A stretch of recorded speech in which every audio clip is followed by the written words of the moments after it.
Brent, were you interviewing today? No, not happening. Come on, you can't. I think. Hey, look. I think it's great for me. That I throw actually a jacket. I'll throw on if I need one. Like that's one of those things I'll throw on if I need it. Shirt and tie, like tie. That's like weddings and funeral type stuff. So that's the stage that I've evolved to in this whole shouting at clouds, get off my lawn. I will only do the things that I really want to do, kind of thing. Yeah. So anyway, when Brent showed up with the jacket, it hit me. But isn't that kind of interesting, though? I mean, not to drag out a completely off topic, but why would we do something like that? I know we never do that. But just like it's a good tip for the young men out there. If you're wearing a t-shirt, just throwing on a jacket can completely change the look, right? And how people perceive you on the other side. You wouldn't think, oh, it's just a jacket, but it made you double take and go, well, what the hell's that all about? And yeah. So I think it's something that I think kids have lost, that art of attempting to look nice in the workplace or whatever. I mean, I'm with you. I'd much rather just wear a t-shirt on a live stream, and heck, I've been wearing nothing. I've worn nothing, but I wear a stupid jacket that's got Christmas decorations all over it. So I'm not saying I'm Mr. like fashion and Mr. Professional, not by any stretch of the imagination, but it always does surprise me that when I do, it seems shocking. So, and, as I do, I'll always blend it into what we do for e-learning. So like, or any sort of training or information. It's a good principle for designing any sort of presentation, right? It's like your initial statement should be shocking, should be something that draws attention, right, to the learner, right? It's number one of Gagne's 9 events of instruction. If you don't have their attention, if you don't have their interest, their learning is not going to happen. And it gets proven over and over again for many, many different reasons. Two things. Number one, we've got some kids that are about the same age. Your kids are a little bit older than my kids by just like a couple of years, kind of thing. Not much, but not much. I don't know where it came up, but Sean was asking about double-breasted jackets. Oh, and I was like, oh, all right. So then to go back to an old Frasier episode where Niles is walking around in a double-breasted coat, to be like, there you go. This is what that thing looks like. So that is one of those trends from the like 80s, 90s that has not yet resurfaced itself. The good old double-breasted jacket. Yeah, I mean, suits haven't even made a comeback yet, but there is a big difference between East Coast and West Coast vibes and the East Coast and West Coast workplace, right? Oh yeah. Like East Coast, it's suit and ties all day long in the workplace. West Coast, nobody knows what a suit is. So they're board shorts. Yeah. Yeah. Like Tommy Bahama all day long, unless it's a silk suit that is like very, very summer resistant. Or you could always go like Don Johnson, Miami Vice. Yeah, that's that kind of thing. So you were talking about the awareness piece, like the awareness and the interest piece, and the acronym that comes to mind for me. And I'm shocked by the number of people who aren't familiar with this one, but I'm going to test it. anyway. AIDA. Are you No, familiar with that? Yeah, no. see, so this is that whole jargon thing that we get caught up with. Like, I'm like, everybody knows this stuff. So, AIDA, for those who are paying attention in the comments, hello, everyone. We've got Wendy out here, we've got Craig, we've got Mark, and Dean LeBay out here. Thanks, everyone, for joining on. Anybody in the comments know AIDA? And now we'll have to wait 30 seconds for that to come to you. There's And hello, everyone, by the way. one of the places. There you go. Pastel colors and pushed up sleeves. There's where Miami Vice. Mark's on the Miami Vice train. Feels So, weird. this has been out there for a while. In Glengarry Glen Ross, Alec Baldwin writes it up on the board. Awareness, interest, desire, action. And it's something that will be used in marketing and sales. The customer has to be aware of you. Then it turns into a level of interest. Are you actually interested in this thing? Is there a desire to learn more, do more, something? Will you take action? And there's a couple of different stages that those will happen depending on the complexity of the sale or the complexity of the relationship that you have with the person on the other end. But from a learning design perspective, that hook creates the awareness and shifts into that interest where they want to go in and learn a little bit more. And then as they get a little bit deeper, I would imagine there's some kind of desire of saying, hey, you know what, I want to figure this kind of thing out. And then there's action, because that's we learn and we get better through experience. Is that fair to connect those together? Like, is there an AIDA application in the context of learning design or instructional design? I think so. I think it all maps. I mean, it's just another way. Like I said, I think the instructional design gurus or the adult learning theory gurus used all of the same cognitive science. I think probably. I can't. I mean, somebody can fact check me on it, but that the salespeople did. I mean, there's a different goal or different outcome, right, for somebody in sales, but I think instructional design is more closely tied to marketing, but marketing is part of sales, right? And so yeah, I mean, I think there's a boatload. At the very least, there's overlap. There's huge overlap. Like if somebody doesn't, all of those fit learning. So let's just go through them all again. So what's the first A? Awareness. Awareness, right? So if somebody doesn't know, if someone's not is sitting there looking like, I don't know, they're teaching me. Okay, if they're not aware of the fact that you're trying to instruct them, they're not going to learn. Okay, what's the next one? Interest. Right. Okay. If they're not interested in it, they're daydreaming, they're looking at their phone, they're waiting for the course to be over, they're just clicking the next button and then doing the laundry until the mandatory video is over or the time clock has elapsed, and then they get to click the next button again. Right. So if there's no interest, desire, if they're same as interest, if there's no desire to apply what they've learned, they're just going to go back to doing it the way they did it before. Right. What's the last A? Action. There you go. If they're not doing it, if they don't apply the knowledge, then all of your efforts to train them are for naught. I think it reinforces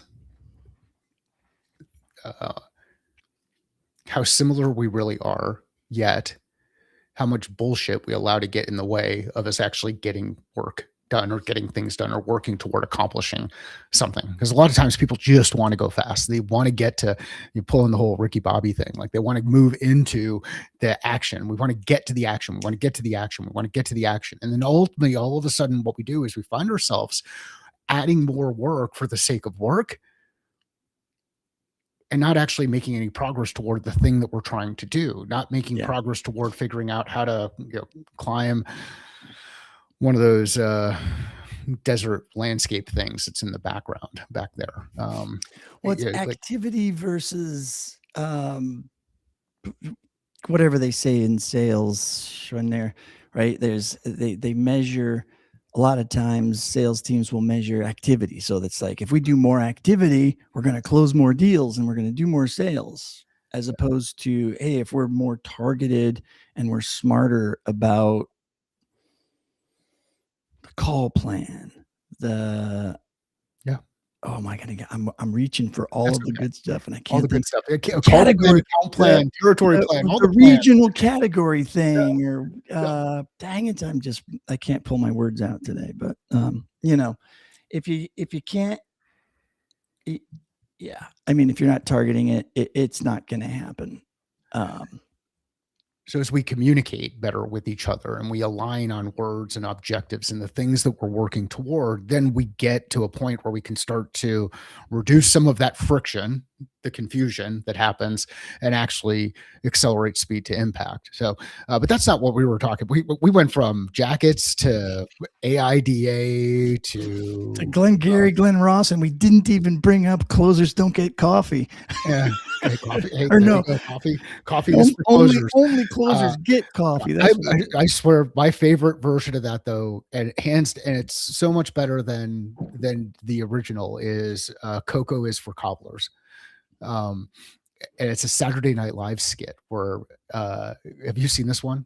I don't know if I have or not. So I it's probably did a long basically it's time ago. always be cobbling, and it's the whole thing. Like he goes through and does the skit. So you now have a new set of homework, and for those of you who are keeping track at home, I have far too much here's homework. Brent's homework for today. Go to the YouTube channel and find the always be cobbling skit on Saturday Night Live with Alec Baldwin, and it is absolutely hilarious. And if you haven't seen it out there, make sure you take time to watch it.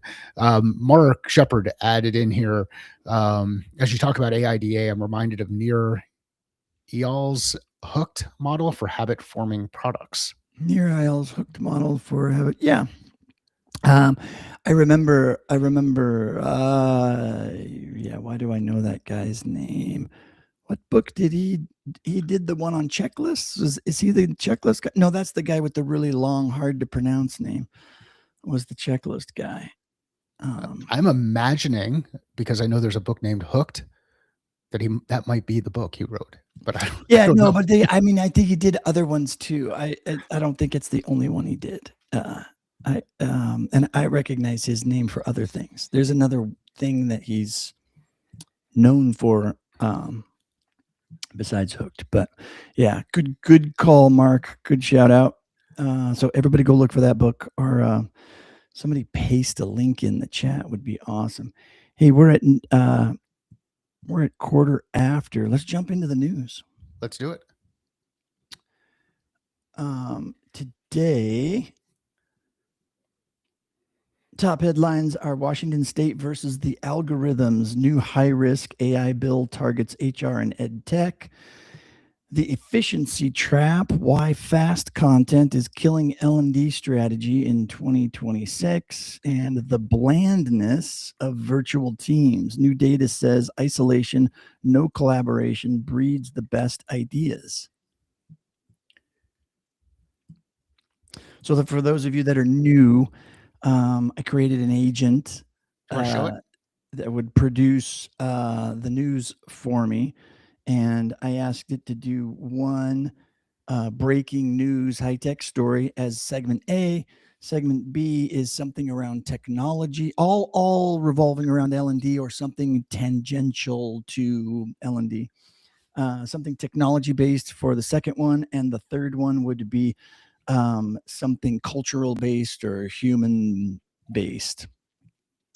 Near and far. That's the blog I remember. Yes, that's what I was trying to come up with. Thank you, Mark. Appreciate that. Anyway, so that's where I got those top 3. But now I also have a list of other 10 stories. And I was thinking about this yesterday, and we've kind of been skipping the news. But I'll just go through and share. I'm not going to share the screen anymore. I don't think we need to do that. Okay. I'm just going to read them off. Or maybe I'll share like the top 10. But first of all, let's just ask and then wait the 30 seconds for the feedback. But Did either of those three, the breaking news story, the tech story, or the cultural story, spark any interest for anyone in the chat? How about Run any? through them one more time again. Okay, let's go through them again. Washington State versus the algorithms. It's a new high-risk AI bill targets HR and ed tech. The efficiency trap, why fast content is killing L&D strategy in 2026, and the blandness of virtual teams. New data says isolation, not collaboration, breeds the best ideas. It's funny. That seems kind of contrary. It's just like somebody trying to like come up with a contrarian view. Yeah, I saw Brits things. posted something about it. Shout out to Mark Brits over at the Guild. He posted something about that story, and I don't remember the details. It might be one of those things for people to go back and take a look at. It was just a couple of weeks ago. It was during the holidays where he posted some stuff, and it was I mean, and yeah, I don't. There's it is awesome. What's the what's the one where Anakin starts crying, or actually Obi-Wan starts not really crying, but he's like, Anakin, only Siths deal in absolutes. They're like, there's this whole thing where you're like, you got to be in isolation when you're doing this stuff, and then you got to be together and collaborate when you're doing this stuff. And you know what? I think you got to just do stuff. But that one about isolation is gaining and virtual teams generating the best ideas is fascinating. So yeah, we've got one vote for that one. So that is we've got a vote for the isolation and versus virtual teams. Yeah, nobody's going to want to talk about the breaking news legal one. I love this whole thing about how fast content is blowing up L&D strategy. No, it's not. Like, if that single thing is blowing up your strategy, you did not have a strategy, or your strategy sucked. Either one of those.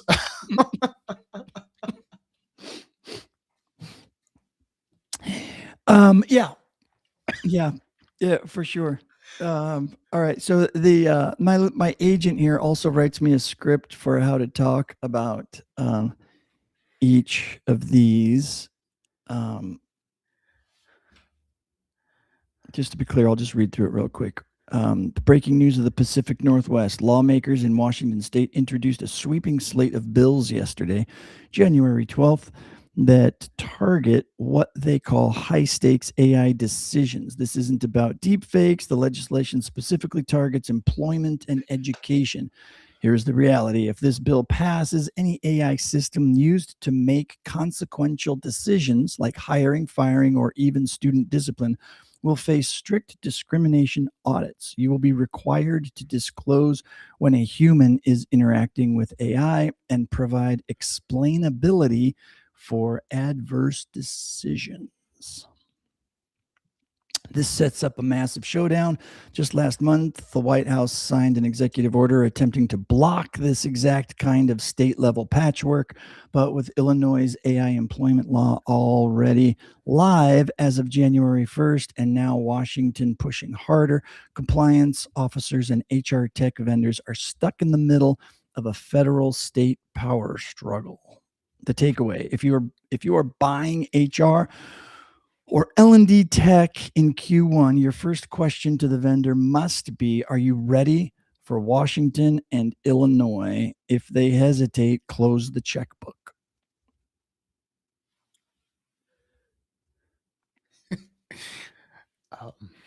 Wow. Does that make any sense to you? Which part? I don't know. Break it up into small pieces, right? So which part? Well, I mean, okay, so consequential decisions. I'm thinking to myself, how do they define consequential decisions? Okay, let's skip this one. It's all fun and games until the attorneys get involved. Yeah. Like it just ain't nobody got time for that. Like it's the could you imagine? Like All right. So a block B story. which one? This is the one about the speed problem. Yeah. Let me see if I can even find it. Okay, moving to tech and innovation. For 2 years, the L&D mantra has been speed. Generative AI let us build courses in minutes, not months. But a new report dropping this week from Chief Learning Officer suggests we have walked into a trap. It's a trap. They're calling it the efficiency paradox. The argument is simple. We are using AI to flood the zone with content, but we aren't solving for context. We have built an infinite shelf of learning assets that nobody can navigate. The report argues the real breakthrough for 2026 isn't faster creation, it is adaptive AI. Stop asking, how fast can I build this course? And start asking, can this system brutally curate itself for the employee's next 15 minutes? Velocity is not a KPI, relevance is. If your AI strategy is just more stuff faster, you are just accelerating the noise. One of the things I love about this space, and I have just a great appreciation for it. I've been fortunate enough to operate in it since since 2000, when I joined SmartForce, is we are still talking about the same shit. Like, we're getting stressed out about it too. It's kind of like, let's go. I know you just grabbed a drink. Let's work through how you distinguish between learning, training, and the objective. So work through your statement. Training is an event, learning is a process. Technology supports them both. And I thought you were going to fill it in for me. Yeah. Performance improvement is the ultimate goal. So yeah. So this is what we're working. Yeah, this is what we're working towards, and this is what we've been working towards. So I think it's really funny. And we ran into this out at DevLearn when we were walking the booths. What was the big epiphany that someone had? Oh yeah. If we could get more people using this, we could actually help our people in their workflow. And so integrating in workflow and like all of this stuff, it's all kind of the same. So I think the one of the things to think about as you're going through this and beyond the whole old men shout at clouds type thing, look at it and say, what are we trying to accomplish? Why is that thing important? What is getting in the way of us not being able to accomplish it? And then start to build the right thing to be able to support that area, or sit in the room and debate about learning styles. It's your choice. That's if you get in the room and you get a seat at the table. So, okay, two points to add to that.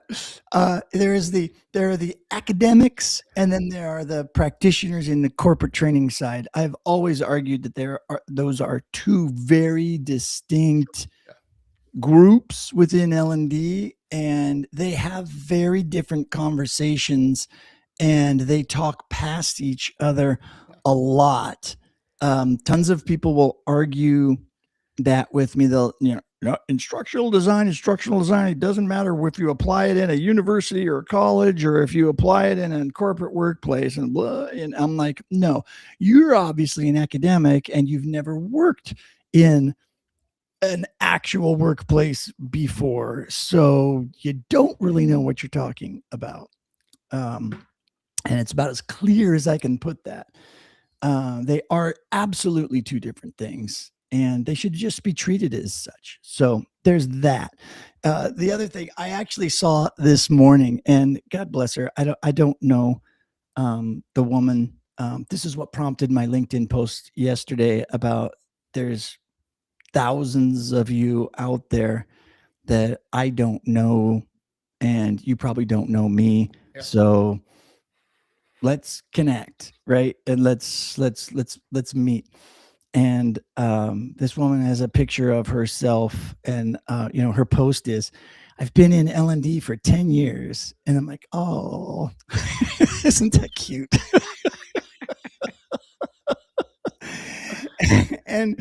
and she goes on to say something to the effect of, "I really love the industry, blah blah blah. I love the work. I love what we do. But there's a whole list of things that make me scream into a pillow." And then she lists, she goes on to your point, she lists all of the things we've all been talking about, not for 10 years, not for 20 years. I'm going to push 30 years. Probably people have been talking about them a lot longer, and we can't never seem to get past it. So, please, if you, I don't remember your name, and I apologize, but if somebody else knows who that is, I don't say that to be mean at all. I really, really don't. I just think it's an excellent reminder that, what did Marie Antoinette say? There's nothing new except what has been forgotten. And so as you go through this, remember, like, I mean, just think about your kids at home. Um, there are all of these things that you can tell your kids that they're going to experience. You're going to experience heartbreak. You're going to experience loss. You're going to experience wins. You're going to be frustrated with the people you work with, all of those things. Until they experience it, they won't, it won't land. Like, it just isn't. Yeah. It just goes. So be, as professionals who've operated in this space for a long time, who have gray hair, who are leading through this space and helping people move forward, don't dismiss the fact that, what's old is new and all of that kind of stuff. And we've done this before, and we're Sisyphus pushing a rock up a hill. It's all right. Let's bring people along and say, okay, well, how do we shift? How do we change that? What's the thing that we need to change right now? I've been so into the conversation. I've not been sharing the chats. Thanks everybody for being as active as you are in the comments. Wendy did find it entertaining back when we were talking about the legal discussion around how things don't align. The attorneys do ruin things and are the ones who get rich off of this. And we've got a couple of other pieces to Wendy's been around 21 years. So I'm right there with you, Wendy. It's not going to significantly change as we go forward, as long as humans are in the loop. It's when the humans are no longer in the loop that things really change.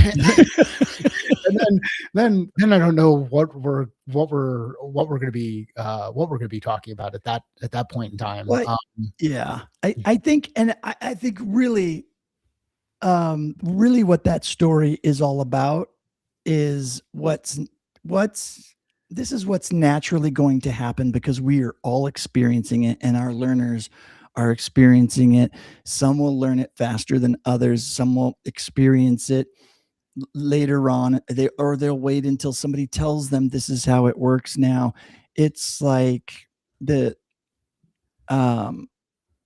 this is the best part of that particular story, is stop asking how fast can I build this course, and start asking, can this system brutally curate itself for the employee's next 15 minutes?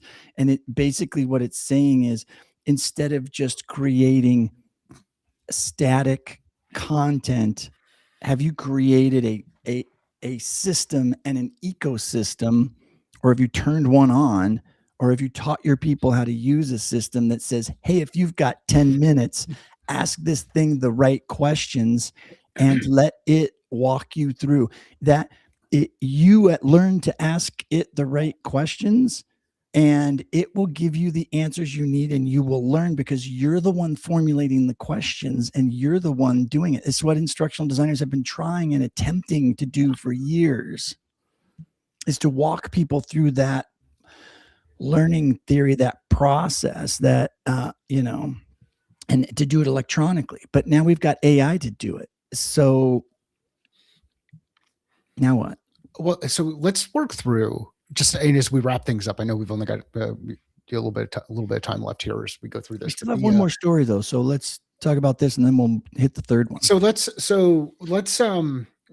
what are the skills necessary for people to have to be able to do this on their own and actually be part of the adaptive process? Like, what are the skills that we need to enable and empower our teams to have so that they know how to use the tool to allow the tool to adapt to the thing, get the thing, so it starts to feel more like an adaptive experience.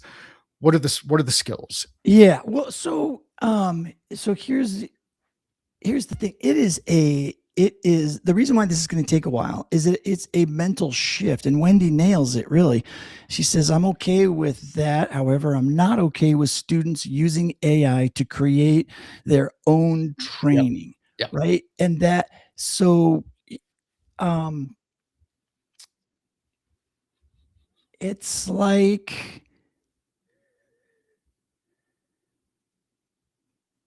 I don't know what the answer is. Let me just start here. Okay, AI is going to take us in a whole bunch of different directions, and I don't know exactly what the final thing is going to, how it's going to come out at the end. But I can imagine off the top of my head, um, it's solving the problem of I'm sitting in a class or I'm taking an e-learning, and as I'm going through it, the person that created it or the person in front of the classroom is talking about a bunch of things, moving at a pace that's too fast for me, or moving at a pace that's too slow for me, or is taking the content in one direction, but my mind is still has a whole bunch of questions.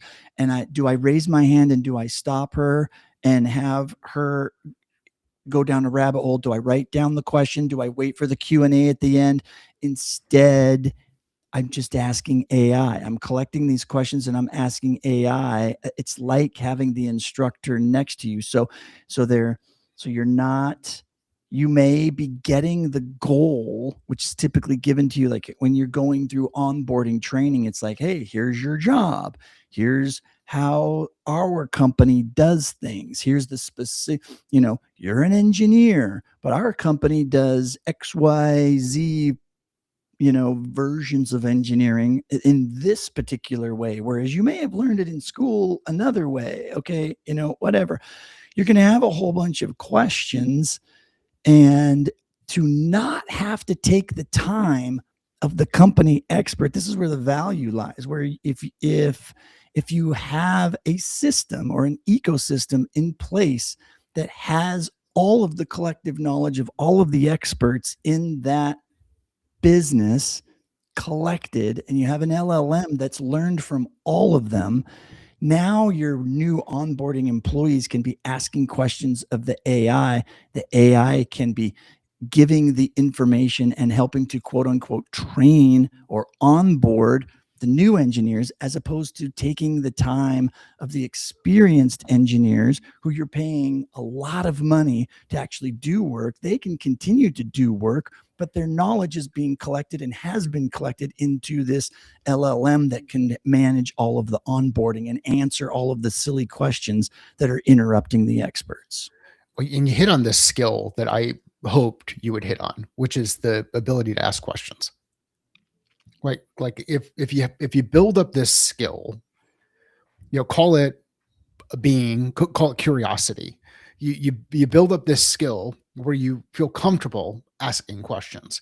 And I mean, I've had different experiences, including one in eighth grade that we don't need to get into, where I asked a question in front of a classroom and then probably should never have asked a question in public again. And if anybody wants to hear that story, just hit me up in the background or listen to it. But anyway, but we get ourselves into instances where you ask the question and you get a lot of nonverbal response to that question. So you receive this negative reinforcement or punishment that, Yeah. hey, I should not ask questions in this environment because I'm going to sound stupid.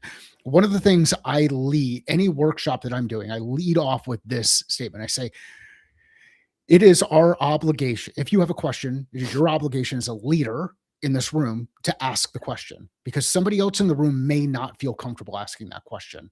And that person may have that same question. So as leaders, let's ask the questions. We've The thing that I've seen in some of the tools that I've had a chance to play around with and use, and I've used a couple of different ones, but the you start with that question, you ask the question, you get a response, and then the tool asks you a question about going deeper. And what's cool about that is now I don't even have to think about what the next question is, because it just said, hey, would you like me to do this or do this or this? And then you're like, ooh, I got a couple of options where I get to choose my own adventure. This is the beauty of us not really having to design the tool to be adaptive. The tool itself is adaptive. What we need to do, to Wendy's point, is I think, to Wendy's point, which is I'm okay with that. However, I'm not okay with students using AI to create their own training. Create the event, create the content, get the really good content there in the system, so that you reduce risk that ultimately we're going to pull from things that are different sources. And ultimately, in the end, you're still going to get some of those things. So we still have to ask the question, trust but verify. Yeah, and that's what I was saying. I wanted to be clear on that point too. That you're not just asking ChatGPT, the one that goes and gets all the information outside. I specifically am referring to. I tried to come up with an analogy, or and actually, it's a real world example of engineers who are highly paid, who aren't highly paid to be trainers. They're highly paid to do engineering work, and they don't want to be doing the onboarding. Right. But they have all of the knowledge and all of the expertise, and they need to be mentoring, coaching, whatever. If you can just take all of those things and put it into the AI can help manage, at least a good chunk of it, 90% of the silly questions that they get asked or that they think are silly, that take them away from the job. So anyways, excellent points. Wendy, let us know if we were even close to, adding value to your point or not, or if I totally took it in a stupid direction. I'm willing to take the L on that one, but it felt right. It felt good. Like, asking questions is always an excellent thing to talk about. Okay, let's hit this last one before we bug out. Finally, a story that challenges the holy grail of modern corporate culture: collaboration. A new study released Thursday from Binghamton University analyzed remote work dynamics, and the findings are uncomfortable for anyone who loves a brainstorming session. The data shows that while large, diverse virtual teams are good for vetting ideas, they are terrible at generating them. The study found that virtual groups tend to produce safe, middle-of-the-road concepts because members self-censor. Who produced the strongest, most innovative ideas? The isolated workers, the ones who had fewer interactions. So for L&D and leadership, the lesson is clear. Stop forcing collaboration at the ideation stage. Let your people think alone. Let them get wired.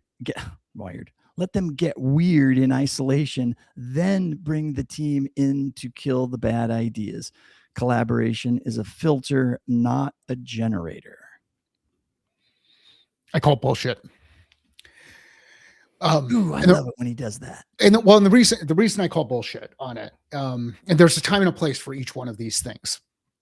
And last year I tried to roll out a product and it didn't land very well. It's these guided whiteboard sessions where you pull together a team of up to 10 people, give me up to 10 people, up to 90 minutes, and I guarantee results. I guarantee that we will either align on solving a problem, align on designing an experience, or align on strategy and tactics to achieve a result.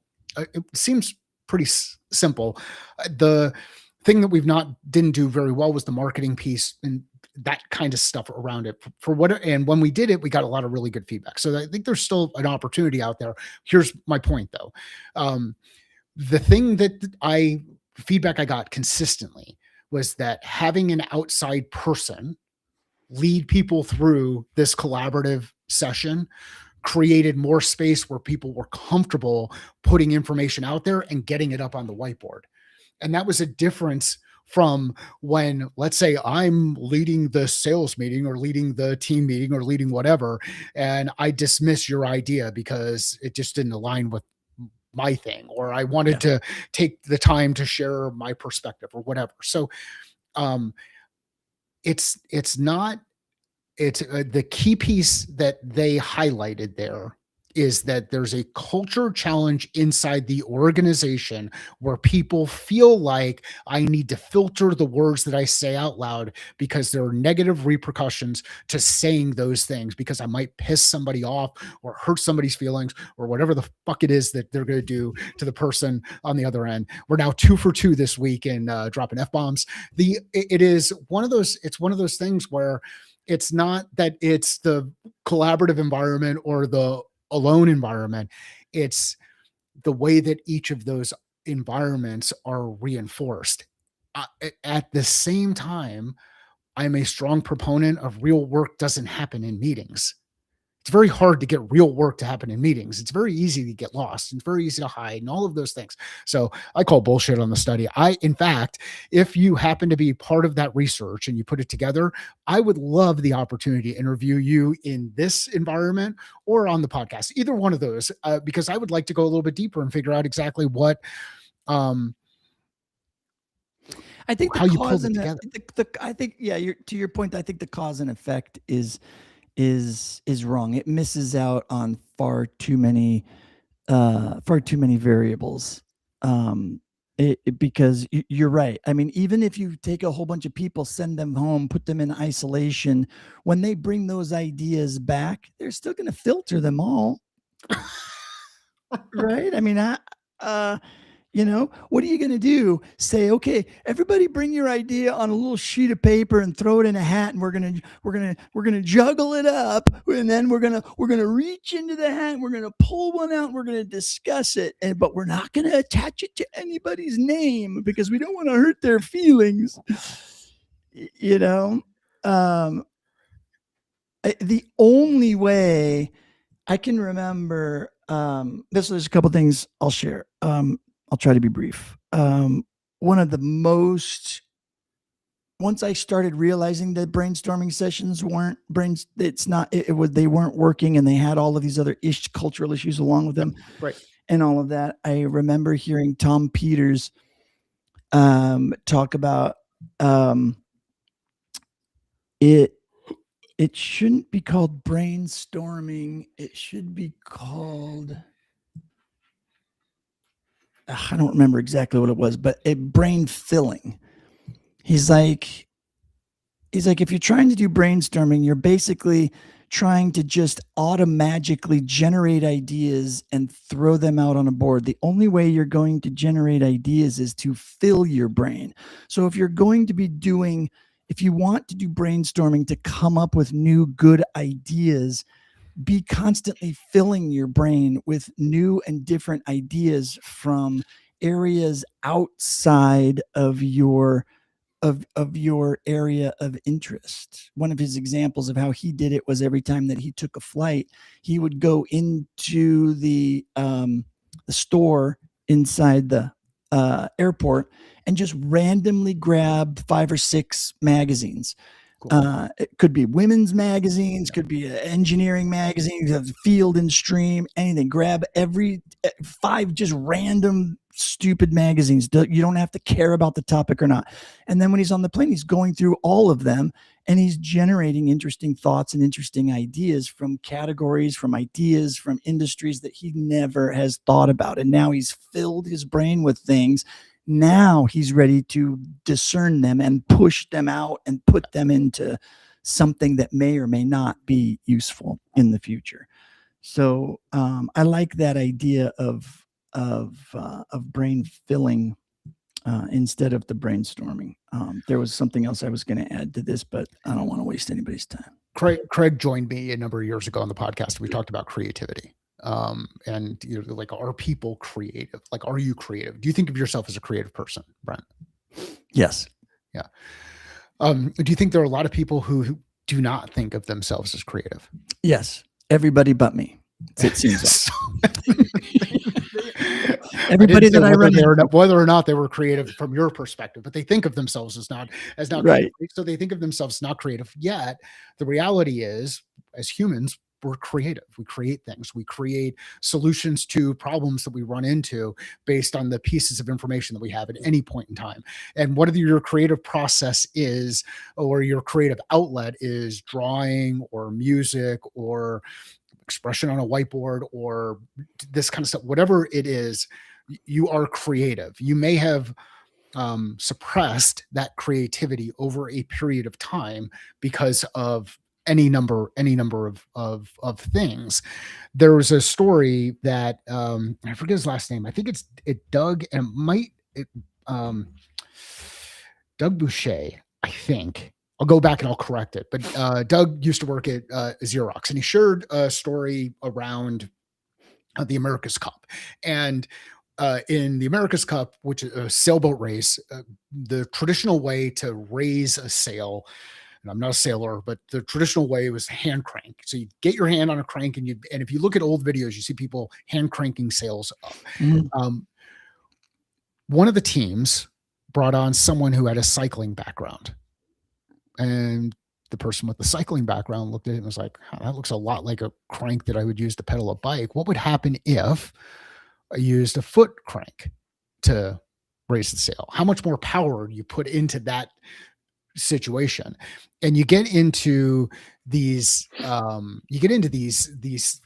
thing where you're taking an experience from someplace else, known experience from someplace else, that magazine reading, where you've filled your head with these other things, and then you start to say, what happens if I apply that to something I already know, Yep. and then actually go out there and test it? And that's the whole background behind learn, think, act.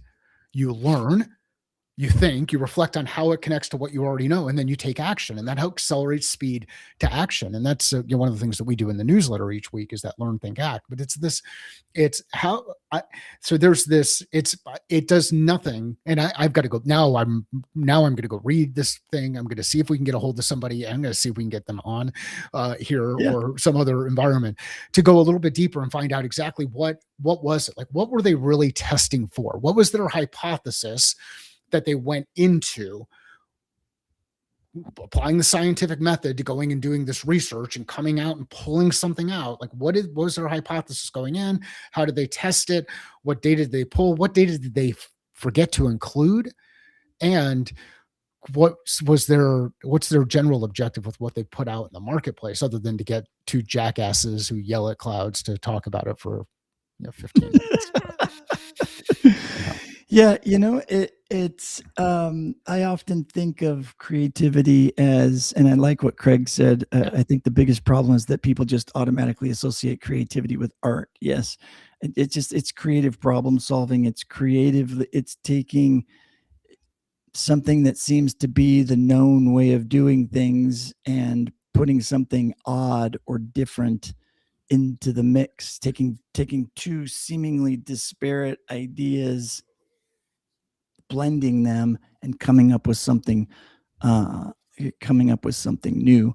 And that can be anything. You could be a plumber, and you could figure out a way to clean out a pipe with a better tool, than what was given to you when you were an apprentice. It's like, we've been using this tool for decades, and you think to yourself, there's got to be a better way, and you come up with something. So I think creativity is something we're going to come back to quite a bit. I think it's important in our industry. We are at 10 minutes till the end. Any final parting thoughts? Yeah, I'm going to give everybody a call to action. Okay. I want you to find an article or a book or whatever, podcast, whatever it is, that has absolutely nothing to do with anything you've ever done. nothing to do with anything that you've ever done or experienced. So if you're in learning and you've never done anything on the sales side, find some of that kind of stuff. If you're in sales and you've never done anything on the learning or training, you've never coached somebody up, find something around that.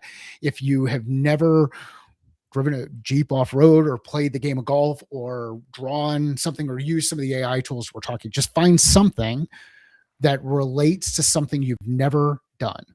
Give yourself a little bit of time to consume it.